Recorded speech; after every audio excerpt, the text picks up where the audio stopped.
नमस्कार, मैं हूं आपके साथ आस्था कौशिक। आईआईटी बाबा ने क्यों लिया था संन्यास? क्या है सोशल मीडिया में छाए हुए आईआईटी बाबा का सच? हरियाणा के झज्जर के रहने वाले आईआईटी बाबा के पिता से हमने बात की। उन्होंने अपने बेटे के बारे में कई खुलासे किए हैं। जब उनके पिता से सवाल पूछा गया कि आखिर उनके बेटे ने संन्यास लेने का फैसला क्यों किया, तो पिता ने एक ऐसी बात बताई जो कोई नहीं जानता होगा। आज हम आपको दिखा रहे हैं अभय सिंह की आईआईटी से सन्यासी बनने की पूरी कहानी। फैसला हमें तो बताया नहीं उसने, भाई मैं ये फैसला लेने जा रहा हूँ। यानी सोच कह सकते हैं उनकी धार्मिक सोच थी शुरू से ही।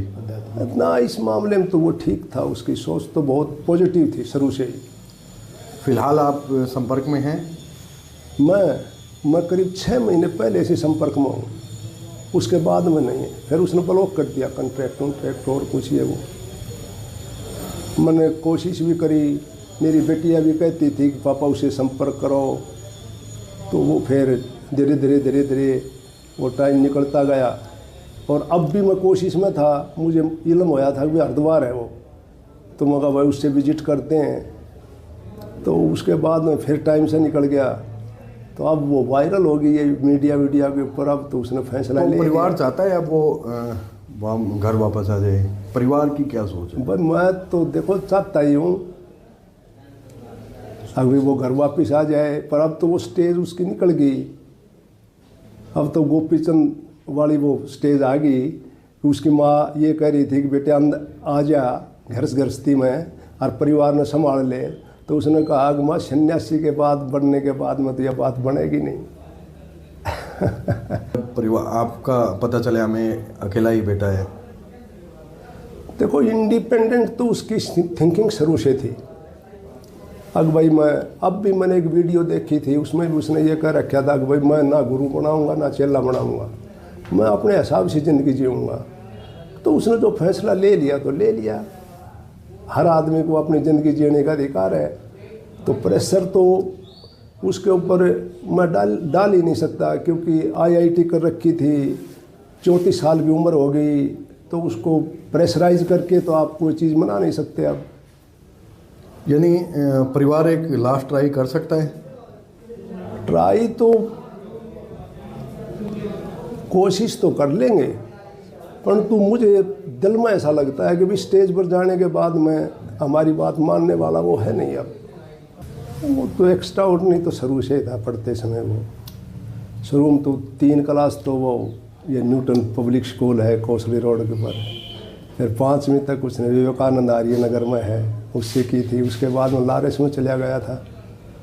लॉरेंस से +2 करने के बाद में उसने 6 महीना कोचिंग ली नारायणा जो आईआईटी के पास है वहाँ उसकी रैंकिंग उस टाइम बहुत ठीक थी, 600-700 के बीच में थी मेरी समझ में तो।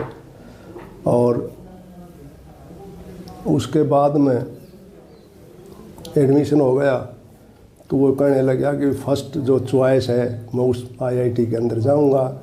फिर मैं अभी देख ले, मैं तो ये कह रहा था मैं अभी दिल्ली उल्ली ले ले, हम भी मिलाएंगे। नहीं बोले ना बम्बे जाऊंगा। मैं बम्बे चला गया, आईआईटी कर ली। आईआईटी के बाद में कैंपस के अंदर उसके आते थे वो